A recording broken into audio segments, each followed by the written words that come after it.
This week we will be covering Chapter 8, which is energy and enzymes and how those are working for metabolism in your body. So this chapter we're going to be thinking about energy and then how we can use enzymes to help move forward reactions for the chemistry that keeps us alive. And so we're going to have to be taking a nice deep look into energy and a little bit of kind of chemistry and physics that are a part of that.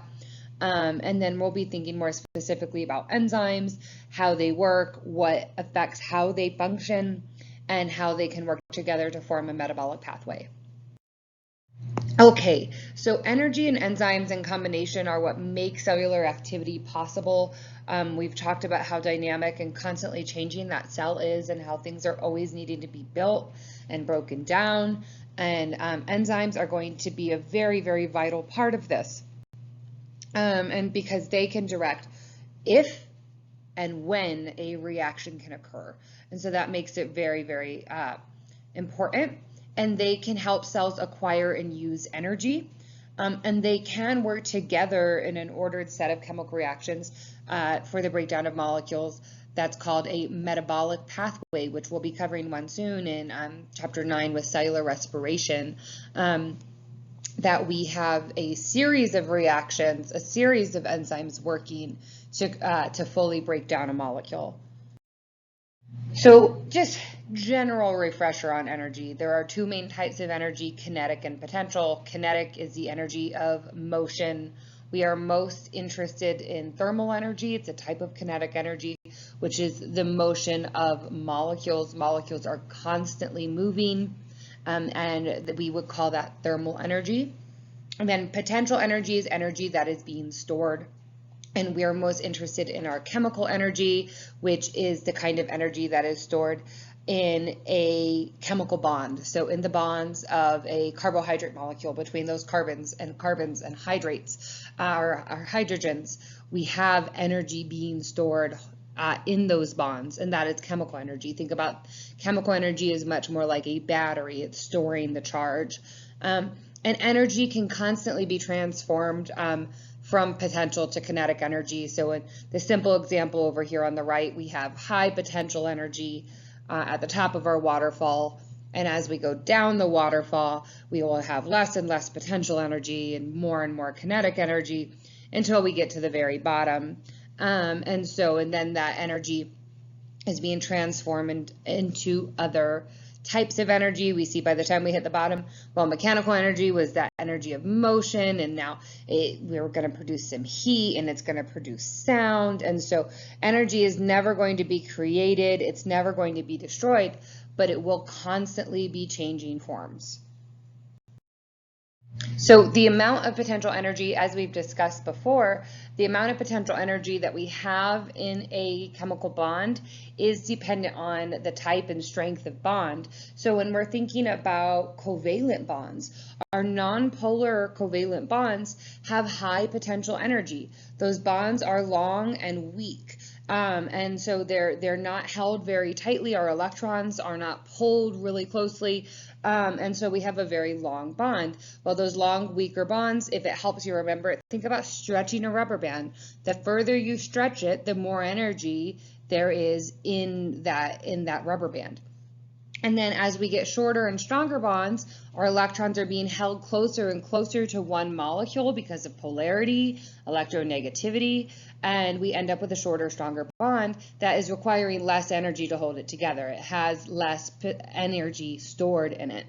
And so it's the position of the shared electrons relative to the nuclei, or the center of the atoms that are participating in that bond.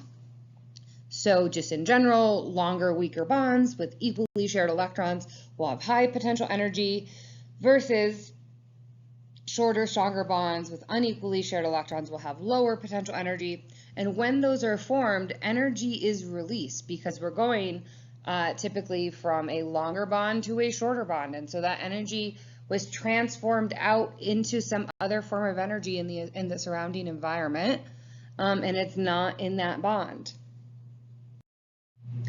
So a chemical reaction, typically the products remember, you have reactants and products. Typically, the products will have shorter, stronger covalent bonds than reactants, because that is one of the things that will help push a chemical reaction forward, is that there will be a decrease in the amount of energy stored in the bonds, and we will make a more stable product. Our products will be more stable than our reactants. And so we'll have that drop in potential energy. And so the difference in the energy transformed is equal to the amount of kinetic energy, or so that difference, whatever is left because we had a drop in the energy stored in that bond, is going to most likely be thermal energy or light energy. It's being transformed into something else, and it's not just going to disappear, but our actual products, when we're just thinking about the products, those chemicals that are a part of that reaction or produced by that reaction, are going to have less energy in them. And this is all part of the first law of thermodynamics. One of the most basics of physics is that energy cannot be created or destroyed. It can only be transfer or be transformed to other types of energy, and therefore that is the conservation of energy. And so that's just whenever we have that decrease in the chemical bonds, it doesn't mean that that energy was used up or disappeared. It transformed into a different type of energy. And that brings us to a metric called enthalpy, which is represented by the big H. And that is the total energy in a molecule, both its potential and kinetic energy. So the energy that we find stored in those bonds, as well as the energy of the motion of that molecule and the effect that it has on the pressure and volume around that molecule. So it's a little bit of a difficult subject there, but we're just saying it's the total energy that we find in that molecule. We call that its enthalpy. And we talk about a change in enthalpy. So just notation here, delta, this right here, the little triangle, delta means change.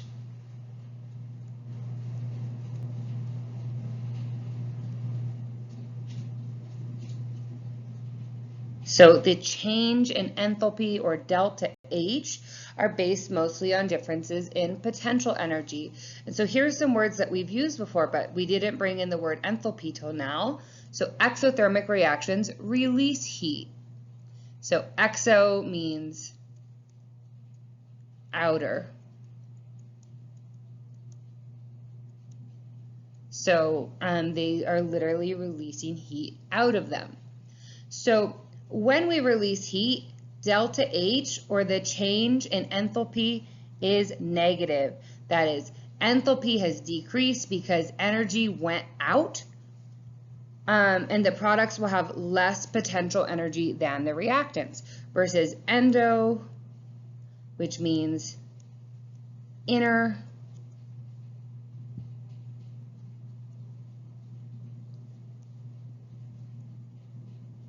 takes in heat during the reaction, and delta H is going to be positive, so take it up. So the heat went in, and so now we have higher potential energy in the products. And so this, if we have a positive delta H, it means that it required additional heat energy to move forward, and we will call that an endothermic reaction, versus if our reaction produces heat, we will have a negative delta H, a negative change in enthalpy. Our enthalpy will decrease. We'll call that exothermic, and our products will have less potential energy than our reactants. So another metric that we can think about in terms of energy is going to be entropy, which we've discussed before as the amount of disorder in a system. And so that's represented by the letter S. And this can change during a chemical reaction. So when products of a chemical reaction become less ordered than the reactants, we would say that entropy would increase. That is, if we go from being ordered to disordered, or if we become more disorderly, then entropy increases. So we would say the change in entropy, delta S, would be positive, versus if we go from being disordered and become more ordered, we get more organized, then we would have a negative delta S. But the second law of thermodynamics states that the total entropy will always increase in a system. And so basically, that means that we are always progressing towards more chemical disorder.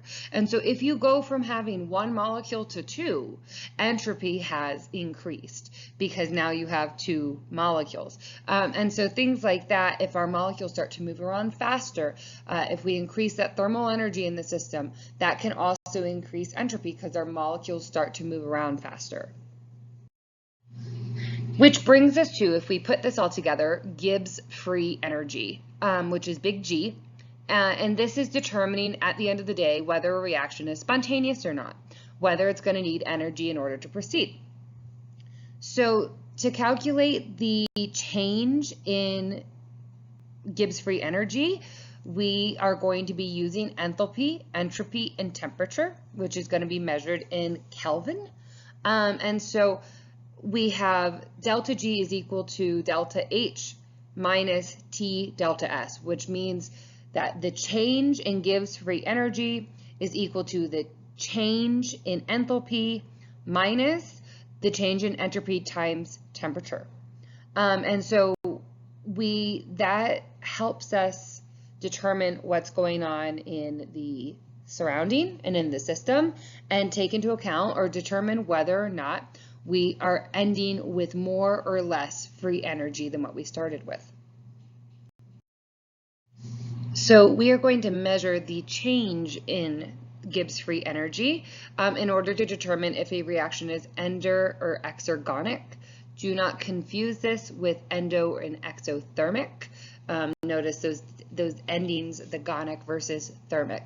So if a chemical reaction has a change in Gibbs free energy or delta G of less than 0, then our reactions are going to be called exergonic. They release energy, not necessarily heat. It could be released in other forms. They release energy, and we would say that these reactions are spontaneous, and that's if Gibbs free energy is less than 0. The change in Gibbs free energy is less than 0. If the change in Gibbs free energy is greater than 0, then it is a non-spontaneous reaction. It is going to absorb energy in order to move forward, and we would call these reactions endergonic. And so if a reaction can happen spontaneously and releases energy, we call it exergonic. If a reaction is if a reaction requires energy, so it doesn't happen spontaneously, we call it endergonic. And then if our delta G is at 0, then we would say that reaction is at equilibrium. It can just kind of go back and forth. So if a reaction is spontaneous, it doesn't necessarily mean that it's going to happen quickly. So even an exergonic reaction might not necessarily happen because in order for it to occur, we need to break at least one chemical bond. We need to have new chemical bonds form.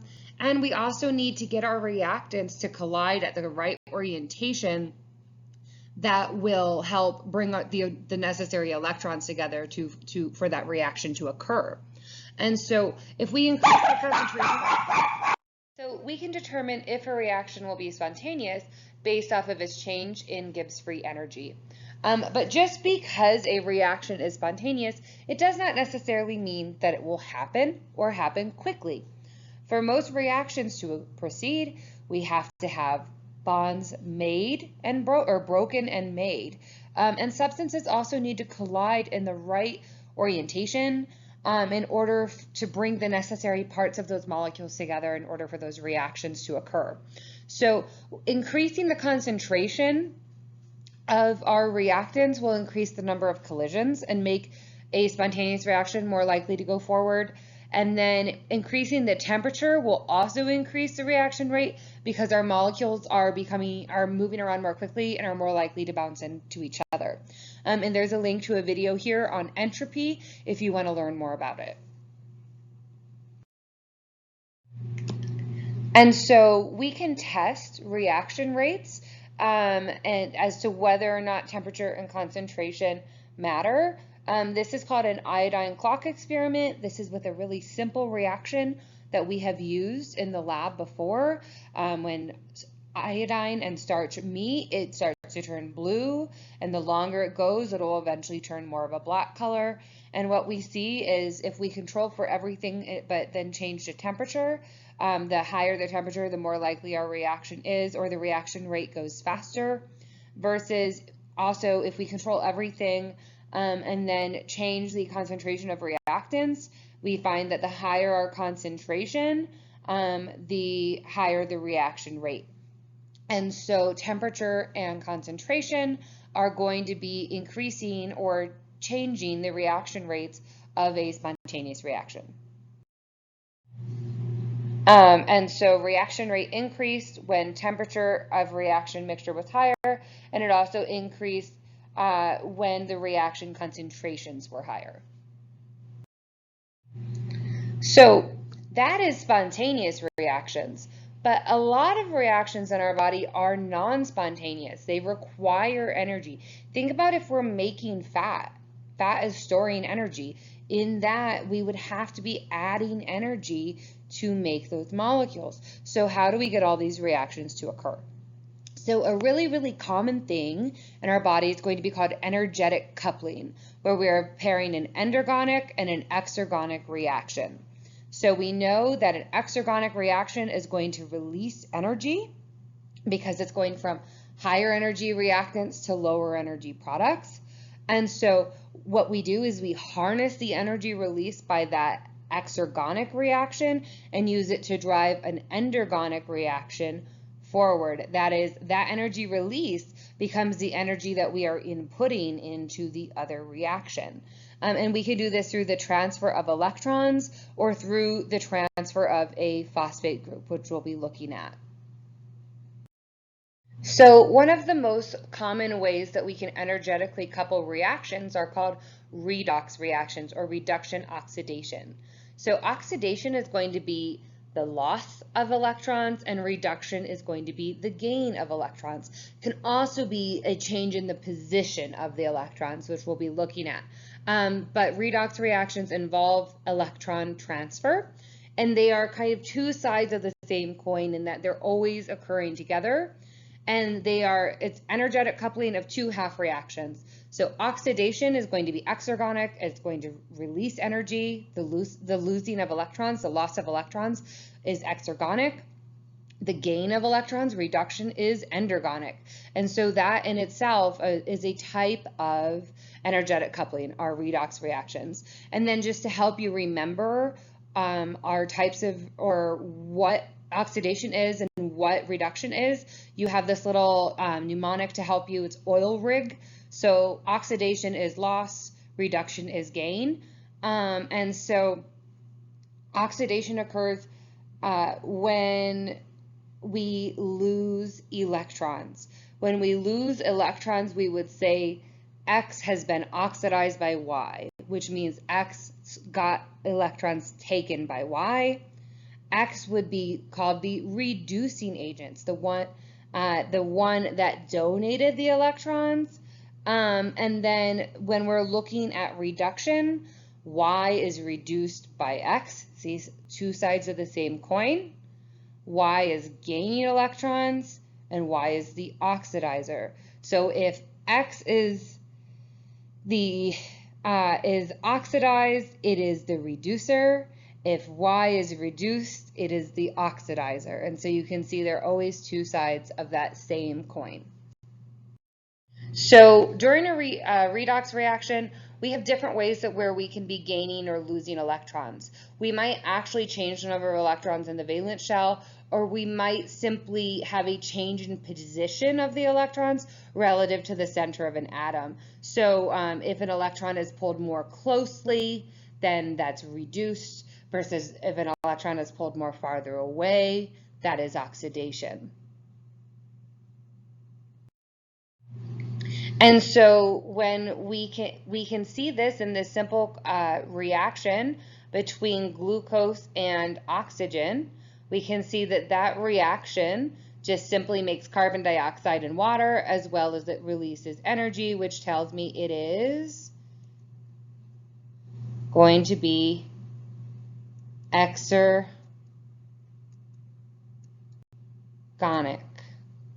We're releasing energy. Okay, but a redox reaction is going to be occurring here.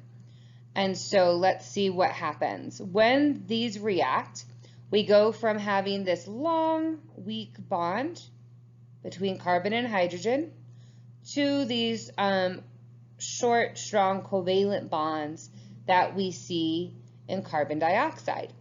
And so the electrons were once shared in the middle from carbon, and now they're pulled further away from carbon. And so carbon is oxidized because its electrons are farther away. So it didn't fully lose them here, but it's still oxidation because those electrons it's like they were lost because they were pulled so far away from the molecule. And then when we looked at this oxygen that we're producing, so we started off with just molecular oxygen. Now, while oxygen is a very electronegative element, because it's two oxygens, they have equal electronegativity, so this is a long, weak, nonpolar covalent bond. When the reaction occurs, the electrons end up getting pulled closer to the oxygen than what they were before, as it's making this bond to form water. And so oxygen is going to be reduced because the electrons are now closer, which is kind of like gaining an electron. So in general, when a compound is reduced, what does that mean?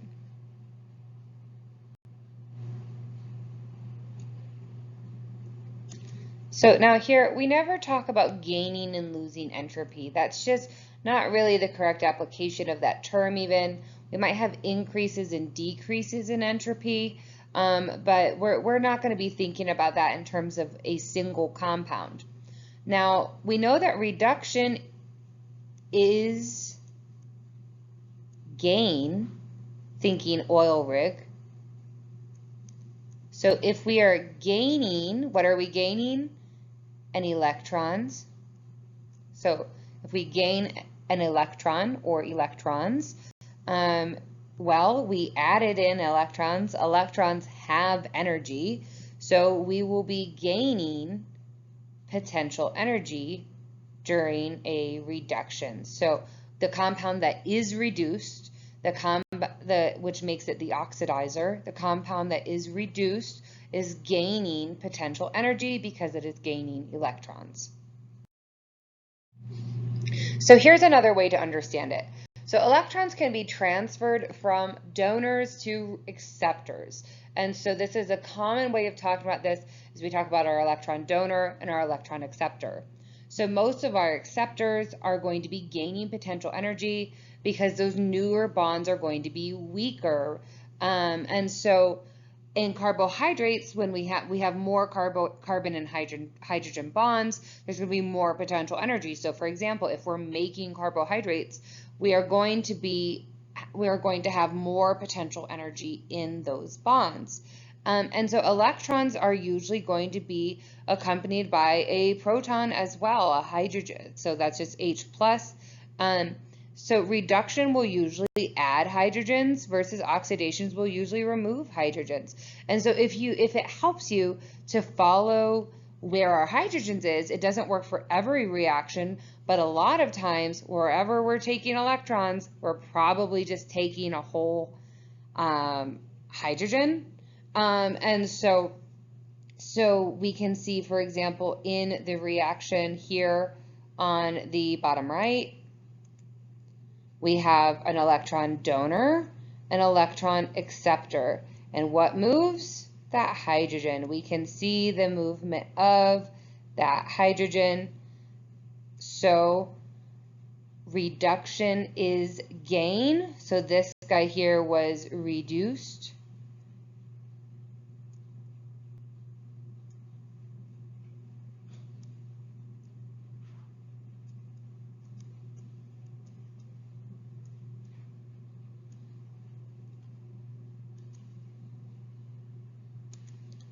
Oxidation is loss.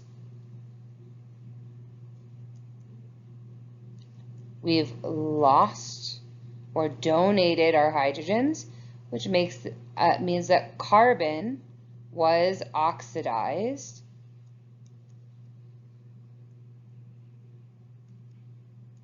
Notice that we talk about the specific molecule. So carbon was oxidized here. And oxygen was reduced.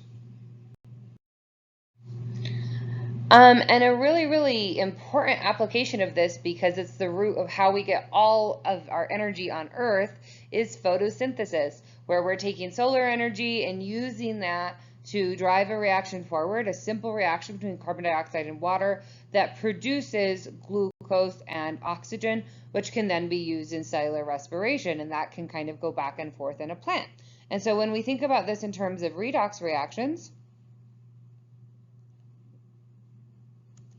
we can think of how we start off with carbon dioxide, and then our carbon-containing molecule here is going to be glucose. Well, glucose is gaining electrons. And so our gain of electrons, so now that carbon gained electrons. So the carbon gained electrons, which means that the carbon was reduced. And then if we think about, well, what happened to the oxygen from the water molecule? So here is my oxygen here from my water molecule. Well, it lost its hydrogens in that reduction. And so I end up with, so oxygen lost electrons, so it was oxidized. And we just have oxygen molecules. And so photosynthesis is a very, very commonplace redox reaction that couples, in this case, it uses redox for energetic coupling to produce glucose, which is really going to be the main source for all energy in living things. So it's really important. And then just something really interesting is they did not know whether the oxygen that was produced by plants during photosynthesis as a byproduct came from water or from carbon dioxide. And so they did some isotope labeling of water and of carbon dioxide, and they did 2 experiments, and they found that when we gave the plants carbon dioxide that was labeled, where the oxygen was labeled, the plants did not give out labeled oxygen. So that is the oxygen in the from carbon dioxide is going to be used in the glucose molecules that the plant is making, versus when we put in water with oxygen in it, well, all water has oxygen in it, sorry. When we put water with the labeled oxygen in it, the oxygen that was produced by the plant then was also labeled. And so the source of oxygen produced by photosynthesis is water. So the air that we breathe, the oxygen that's in the air that we breathe, was split off of water molecules by plants. Okay, so here's another question for you. During photosynthesis, the transfer of electrons from water to the electron transport chain of chloroplasts yields oxygen. Apparently, some molecule of the transport chain must receive those electrons in a what type of reaction?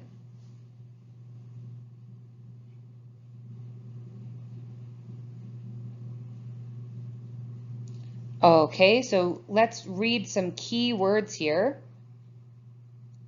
So we have a transfer of electrons, so we know that we're talking about redox. It yields oxygen. It produces oxygen. Some molecules of the transport chain must receive those electrons that were taken from oxygen, in this case, from water. So what type of reaction? receiving. So I know oil rig, oxidation is loss, reduction is gain. So receive, that means to gain. And so I could say that my correct answer here was C, reduction. And furthermore, we can understand more reactions using energetic coupling and redox. So this is a really common one. We'll talk about this when we talk about cellular respiration. So flavin adenine dinucleotide, or FAD, is a common electron acceptor. And so it'll usually accept 2 electrons and 2 protons to form something called FADH2. And so it's called an electron carrier. And so these are really cool because we can use energy released in one reaction to make FADH2, and that will work later as a reducing power. So that is later it will actually be able to donate those electrons and protons that it gained. And so we can make more molecules that are then going to be able to go on and help other reactions go forward.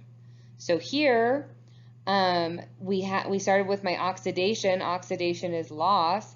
We lost 2 electrons and 2 protons in my first reaction, in my oxidation reaction. And now here in my reduction reaction, well, I'm taking those electrons and protons that were lost in my first reaction and adding them on and making FADH2. And now this molecule will have that H2, it will actually be able to donate in other reactions later. Another common one is nicotinamide adenine dinucleotide. This one is really, really important for cellular respiration, for being used to make ATP. It's also an electron carrier. It only accepts 2 electrons and 1 proton though, so it carries 1 less proton than FADH2.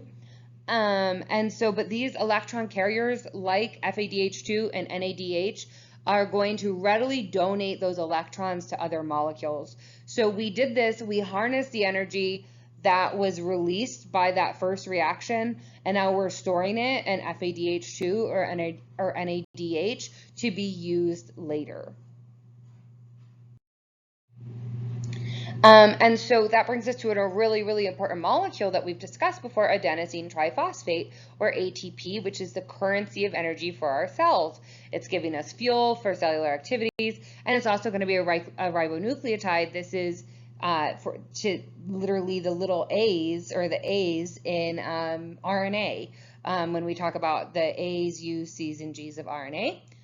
ATP has a ton of potential energy, and this is because of all these negatively charged phosphate groups that are smushed next to each other. These negative charges are repelling each other, which gives us long, weak bonds that are just highly unstable. It's taking a lot of energy. There's a lot of energy in that bond. And so ATP is a very, very good source of potential energy in our cells.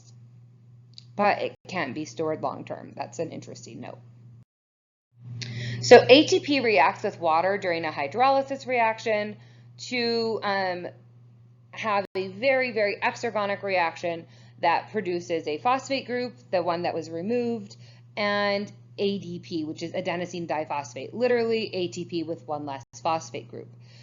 This releases 7.3 kilocalories of energy per mole of ATP. So basically we're reducing a lot of energy, or not, sorry, we're not reducing, we're releasing a lot of energy. And so a kilocalorie of energy raises 1 kilogram of water by 1 degrees Celsius. So basically we could raise 1 kilogram of water by 7.3 degrees Celsius with this reaction occurring in 1 mole of ATP, mole being a unit of concentration. But cells don't just like randomly lose that energy as heat. They're going to use that energy that is released by the hydrolysis of ATP for cellular activity. So they can phosphorylate molecules, that is, add a phosphate group to a target molecule. to increase the potential energy of the reactant, and now that energy can be used for something else. And so we can use them to kind of like charge up a battery. And so this is another way where we can couple exergonic and endergonic reactions. We can add a phosphate group to increase energy, and then when we lose that phosphate group, energy is going to be released. And so we have other tricks up our sleeves for making these reactions occur.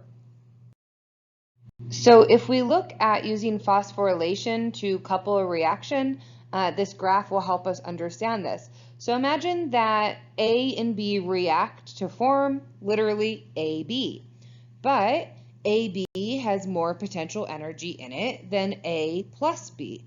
That is, we need to add energy in order for this reaction to occur. So if we notice the amount of energy, free energy relative to A plus B. So we note that we need an increase in energy. So see that difference there? We need an increase in energy. This is our delta G. In order to synthesize AB, in order to get to our product. Now we can compare that to if we have a reaction where ATP is going to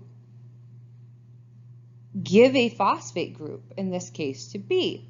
And so when we first then, we're adding an extra step because say instead of saying A plus B equals AB, we're going to go A plus B with a phosphate group on it is going to be made. So this is we say it is activated. When we add on that phosphate group, it's activated, and this is an intermediate, a middle step. And okay, so just keeping into account, we don't want to break the laws of physics and open up a black hole. ADP is still here. That was made whenever we remove the phosphate group from ATP. And so we can see already we have a release in energy. We have a drop in delta G in Gibbs free energy. And we're only elevated up here to the 7.3, the energy that would be released when we remove that phosphate group from my ATP molecule. And so this is exergonic, and now we've made that intermediate. And then still, we're going to have another drop in energy when we remove this phosphate group from B and make AB. And so then it's also exergonic because we're also having another drop in energy. So what did we do? We kind of charged our molecule by using ATP, but then that made the rest of the reaction go forward. It made it exergonic. And so the phosphorylation, not redox, this is a different type of energetic coupling. But like redox, it is another way to make a reaction that otherwise wouldn't have moved forward, move forward. Okay, so how do enzymes work? Where do enzymes come into this? We've spent this whole more than first half of this lecture just really talking about energy and talking about energetic coupling. Well, where do enzymes, the main topic of the chapter, come in? Well, enzymes work in a couple of different ways. So something to note that we have here is activation energy. So this is kinetic energy that is required to actually strain our chemical bonds of a molecule in order to allow a reaction to occur. And so that is, we might have a drop in energy, our change in free energy. We might have a drop in free energy between our reactants and products, but in the middle, we still have activation energy to get us to the right state for this reaction to proceed. And so what we end up with is a transition state. This is an intermediate point between breaking old bonds and forming new ones. And this has a very high free energy. It's very unstable. And so because this is literally kind of an intermediate in between reactants and products. So that activation energy is the energy that we need to have in order to put enough strain on those bonds to allow a chemical reaction to go forward.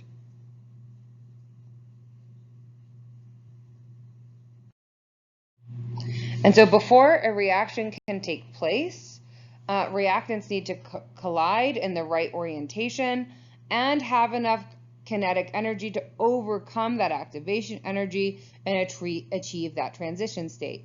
So we have to have those reactants come together right, and we need that activation energy to reach the transition state. Once we reach our transition state, then the reaction can continue forward.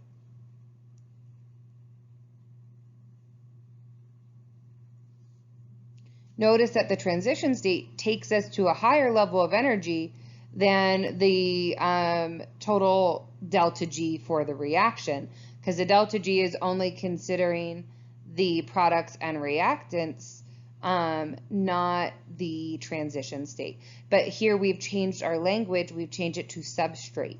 Substrate is what the enzyme is binding, what it's bringing together in order to make the product. So enzymes are going to be called catalysts. They're bringing reactions together. They make our reactions, or they're bringing reactants together. They make our reactions more likely to occur. And they are going to be specific for a single type of reaction. Think about them as locks and keys, where the enzyme is the lock. Every key is not going to work on one lock. And every lock is not going to open for every key, right? So we are going to have specific reactions here, or specific relationships and specific reactions. So when reactants undergo a chemical reaction by binding to an enzyme, we call the reactants substrates. So when we're looking at our enzyme here, it binds a specific substrate to form a enzyme substrate complex, and then it produces a product that it releases. And we'll be talking about how we reduce this activation energy here, helping our reaction go forward. So substrates are going to bind to an enzyme's active site. This is like where a key fits into a lock. And so the active site actually binds it in a way that will help our substrates collide in a very precise orientation. So they're going to be brought together in the correct way in order to break the old bonds and form the new ones to make the products. And many enzymes are going to undergo what we call a conformational change. That is, an enzyme will be one shape, and when it binds the substrate, the enzyme itself will change shape. And so they call that an induced fit. And so the enzyme will change shape to bring our reactants together in the correct orientation, and then it can release the products. So substrates can enter an active site, and they're going to be held in place in the active site of that enzyme. And they can be held in place in different ways. It might simply just be hydrogen bonding. There might be interactions with the amino acid residues, those R groups, in the active site, since enzymes are a type of protein.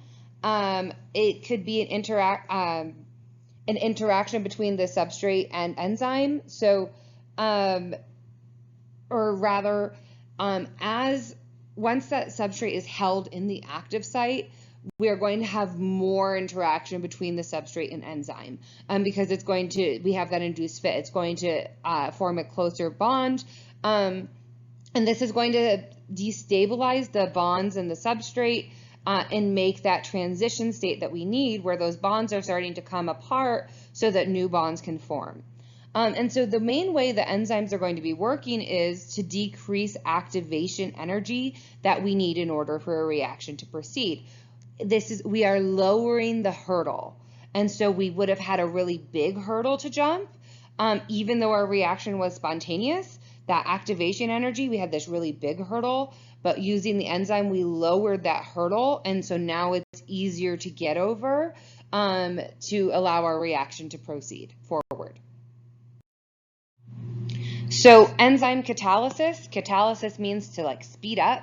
This happens in 3 steps. So first, we initiate catalysis by the substrates binding into the active site in a specific way. And so they can only bind in a specific way, which is one of the things that the enzyme is, one of the ways that the enzyme is going to make this reaction occur. Then we facilitate that transition state because the substrate and the R groups are going to be interacting. It's going to weaken the bonds of the substrate. And so this will help to lower that activation energy. And then termination, the reaction products are released from the enzyme.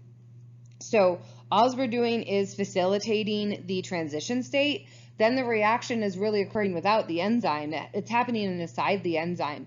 But the enzyme helped to get us to the transition state. Then the reaction could go forward spontaneously because we're going to have a drop in energy or a release of energy. And then our products can be released in termination. And so you can see here, like we have glucokinase, which is an enzyme that is going to be binding glucose and ATP as a substrate. And when they bind, we have a shape that induce fit, a shape change in that enzyme that's going to bring the glucose and ATP closer to one another, orient them in the correct way for the reaction to occur. And then here we can see that using an enzyme, we're simply decreasing the activation energy that we need for a reaction to occur. An enzyme is not necessarily giving energy. It's not giving energy for the reaction to occur. It's just helping to line things up in a way that will decrease that activation energy by facilitating that transition state. So it doesn't take as much energy to get to the transition state, which means our reaction can move forward more quickly. So what is going to limit how fast catalysis can occur? That is, what limits the rate at which products are produced by our enzymes? And so when we're looking at, well, number one, when we don't have the enzyme, when we don't have a catalysis occurring, we see that as we increase substrate concentration, the reaction will start to happen more and more, but the rate is overall generally pretty low. Versus when we have catalysis, when we're using an enzyme, as we increase substrate concentration, we notice at first big jumps. The higher that concentration, we start working really, really quickly. So notice the slope of the line here is very, very steep. We are increasing really quickly. Well, we eventually start to drop off though. So at our middle concentrations, we see our slope is starting to flatten out. And by the time we get to really high concentrations, we're no longer increasing the rate. That is, we have a maximum speed of the reaction. That is the maximum because we have a limited number of enzymes.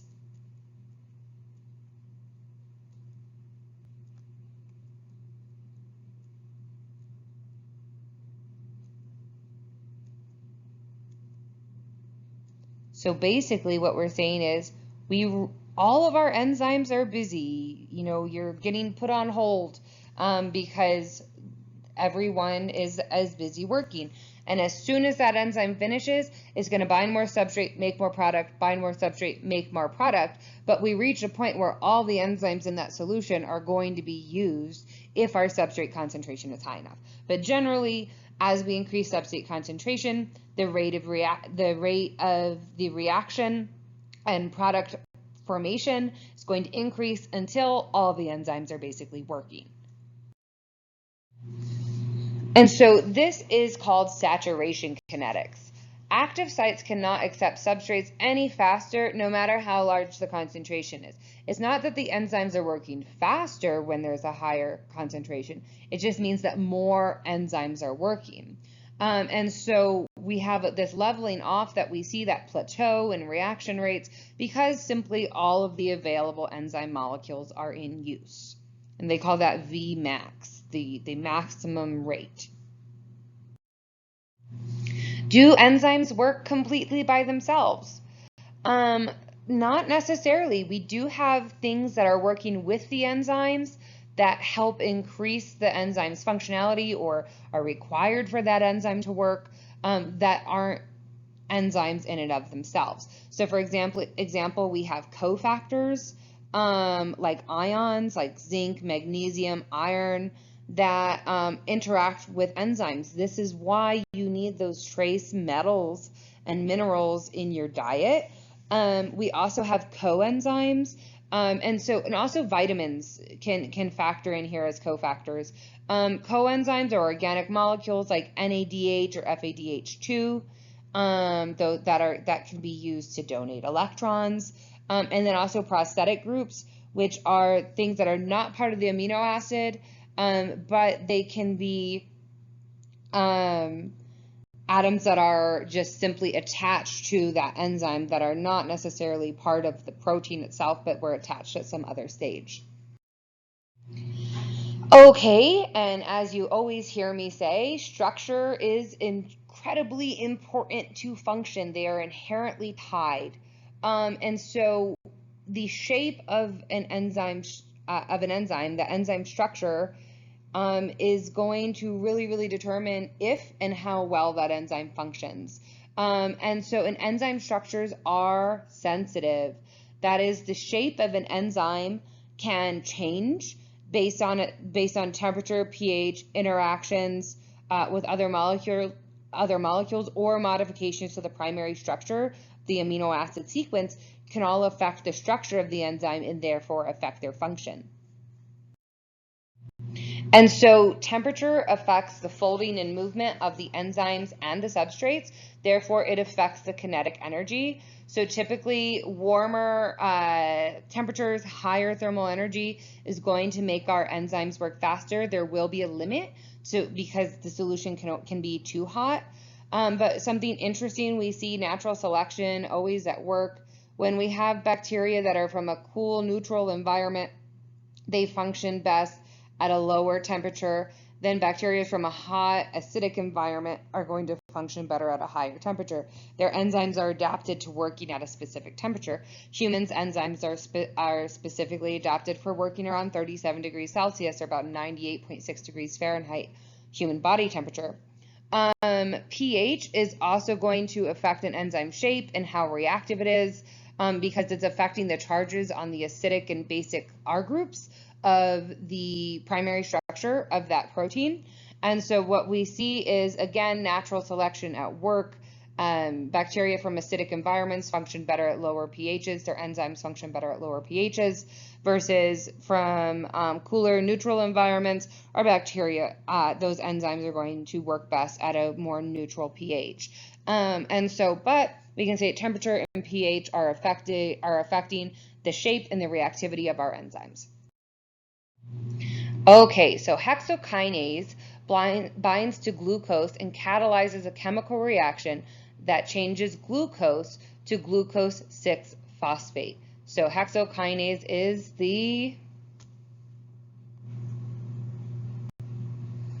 all right, so let's break this down. If hexokinase is binding glucose and catalyzing, right away, if hexokinase is catalyzing, that tells me it's an enzyme. But we need to figure out what the rest are. Changes glucose into glucose 6-phosphate. That means my substrate is glucose.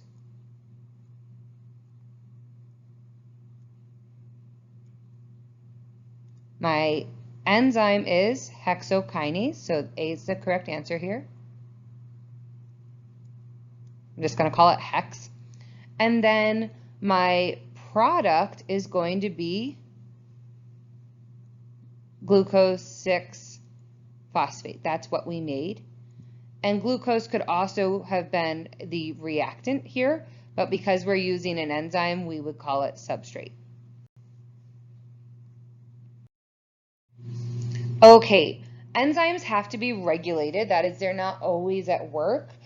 So we have regulatory molecules that can regulate the cell's enzymatic activity, what reactions are occurring, which enzymes are working inside of a cell at a given time.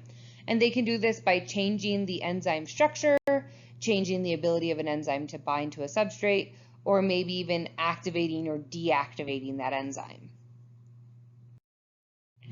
And so we have different ways to regulate our enzymes, and we can do it through non-covalent interactions. And so we have a couple of different ways for this to occur. So we have competitive inhibition. And so, and pay attention to that word here, competitive. So what we're using is another molecule to compete. And so what is it competing with? Substrate. It's competing with substrate to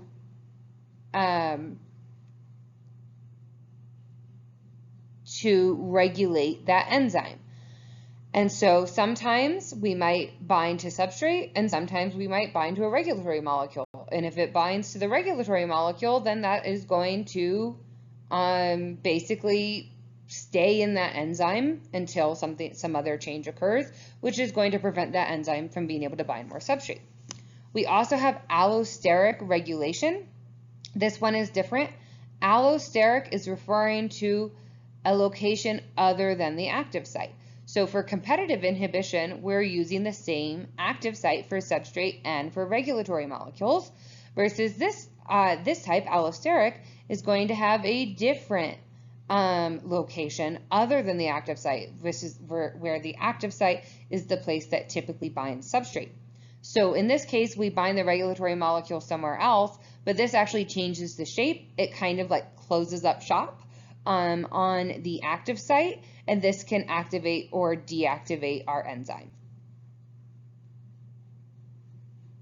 And so we can use it both for activation or inhibition depending on what we're doing. So allosteric activation means when we bind to the regulatory molecule, the shape changes. The shape changes so that we can bind substrate, versus if we're doing allosteric inhibition, when we bind the regulatory molecule, the shape changes to prevent the binding of substrate. We can also use covalent modifications as on and off switches. So we can change the primary structure of the enzyme, and depending on this, depending on the type, it could be reversible or irreversible. Like it could permanently turn on or off an enzyme. And so irreversible changes are usually the cleavage of peptide bonds. So literally when we're breaking part of the primary structure of that enzyme.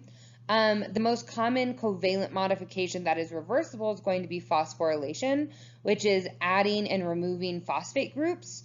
And so this changes the shape to activate or deactivate the enzyme, and this is going to be reversible. So when we don't have a phosphate group, our enzyme is turned off, and when we add on those phosphate groups, it turns on our enzyme. And then lastly, we need to think about metabolic pathways. So metabolic pathway is simply a series of reactions, and each of those reactions is catalyzed by a different enzyme, and these are going to be used to build biological molecules. So enzyme 1 turns A into B, enzyme 2 turns B into C, enzyme 3 turns C into D, and so on until we get to our product. And so these metabolic pathways also have to be regulated. This is all to maintain homeostasis. For example, a really common one that we will talk about would be insulin and blood glucose. That whole pathway has to be regulated in order to maintain the correct amount of blood glucose, the correct amount of sugar in our blood. And so we have a process called feedback inhibition. And so this occurs when an enzyme in the pathway is inhibited, and inhibition and it can also be inhibited by the final product of the pathway. And so that is, if we have high enough product concentration, it can bind to the first enzyme and shut down that pathway. Now this is really good. This is called negative feedback. And so as the concentration of our product increases, it's going to feed back to stop the reaction further upstream. We don't deplete the amount of initial substrate. That is, the initial substrate is still there. It can be stored or used for other reactions, but we're not going to use it until that product starts to be used up. So once if we start to use up this product, if we start to use it up, well, now that enzyme is no longer going to be allosterically bound. Then that is going to reactivate that enzyme, which is going to reactivate the whole pathway. And so, but basically, feedback inhibition means when I have a lot of products, I am going to essentially shut down the pathway of making products until I need more of them. And so we can also think about the evolution of metabolic pathways. So we had this guy Horowitz in the 1940s who thought that enzymes evolved to make the building blocks of life. And they found that if the substrates declined, the new enzymes would evolve to make more of the substrates. That is, we have this, they called this retroevolution. And so they were actually working backwards to make our metabolic pathway, not forward. And so, but basically we're saying that these pathways would have had to evolve over time. And it's like if an enzyme needed a specific substrate to make that product and it eventually runs out of that substrate, we can have another enzyme make the substrate for the next enzyme in that pathway. And so bioremediation is an application of this where they can actually engineer new chemical pathways to clean up pollutants to make enzymes that are going to use those pollutants as substrates and make less toxic products. And so here's a look at the Horowitz model. So if we had enzyme 1 that evolved to take substrate 1 and make a key molecule, maybe like a nucleotide, well, when we started to run out of substrate 1, we needed more. Well, another enzyme could have evolved to make the substrate 1, which is going to require a substrate 2. And so we see that we add on another enzyme to make that substrate then. And that is how we can get pretty complex pathways in our bodies and in cells. And so just to note, there are two main types of metabolic pathways, catabolic and anabolic. And so you call this whole thing metabolism, and then you have catabolism and anabolism. So catabolic pathways or catabolism is the breaking down of molecules for energy and for carbon building blocks, versus anabolism is the making of, the synthesis of those molecules. And just like we saw with energetic coupling and with redox, they're two sides of the same coin. We are breaking down some molecules to make new ones. And so that is catabolism and anabolism together make metabolism. So that is it for chapter 8. Please let me know if you have any questions and make sure to do your Pearson homework.